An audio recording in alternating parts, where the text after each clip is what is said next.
তেসরা December Pakistan army এবং Indian আর্মির মধ্যে কিন্তু যুদ্ধ ঘোষণা হয়, এবং সেই যুদ্ধটা কিন্তু এই ইস্টার্ন সেক্টরে না, পশ্চিম পাকিস্তানের বর্ডারে। মানে সেটার সাথে আমাদের দেশের সম্পর্কটা কম।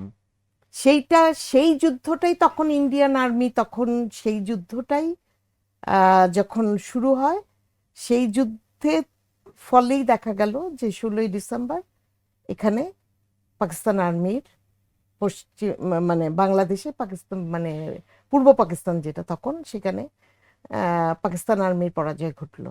2015 সালে যখন আমাদেরকে বিজয় দিবস সেলিব্রেশনে ইনভাইট করে মুক্তিযোদ্ধাদেরকে ফোর্ট উইলিয়ামে নিয়ে গেল, সেবার ইন্ডিয়ান আর্মির যে এয়ারফোর্সের যে দায়িত্বে ছিলেন ইস্টার্ন সেক্টরে, উনি তখন তার স্মৃতিচারণে আমাদেরকে দেখালেন স্লাইড দিয়ে যে তখন এই যে যেটা পুরনো এয়ারপোর্ট, সেই রানওয়েটাই তো ছিল।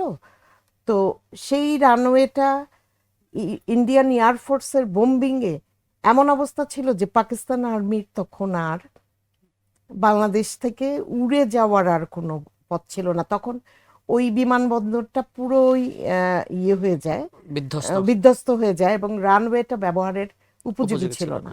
তখন একটাই পথ ছিল যে মানে চট্টগ্রাম বন্দর দিয়ে তাদেরকে শিপে ফেরত যেতে হবে। পাকিস্তান আর্মি কিন্তু তখন এইরকম একটা অবস্থানে চলে আসছে। আর বিভিন্ন জায়গায় মুক্তিযোদ্ধারাও কিন্তু, যেখানে ছোট ছোট গ্রুপ আছে, সেগুলো সেখানে মুক্তিযোদ্ধাদের দ্বারা। তো সেই জায়গায় আমাদের যেরকম বিজয়, এবং ইন্ডিয়ান আর্মির কিন্তু সবচেয়ে বেশি সোলজার, তারা সৈন্য তাদের মৃত্যুবরণ করে এই যুদ্ধতে। এটাই হচ্ছে ইন্ডিয়ান আর্মির জন্য সবচেয়ে বড় যুদ্ধ, যেখানে প্রায় 3,800 কত যেন সৈন্য, আমার এক্সাক্ট সংখ্যাটা মনে নাই, ইন্ডিয়ান আর্মি মারা যায় এই যুদ্ধে। সেটা কিন্তু তাদের ইন্ডিয়ান আর্মি ইন্ডিয়া পাকিস্তান যুদ্ধের বিজয়। কিন্তু এখানে তারা ওইটা সেলিব্রেট করে, প্রতি বছরই তারা ওইটা সেলিব্রেট করে। তখন আমাদেরকে তারা মুক্তিযোদ্ধাদের এবং বাংলাদেশ সেনাবাহিনীর থেকে কিংবা সরকারের বিভিন্ন প্রতিনিধিদেরকে তারা ইনভাইট করে।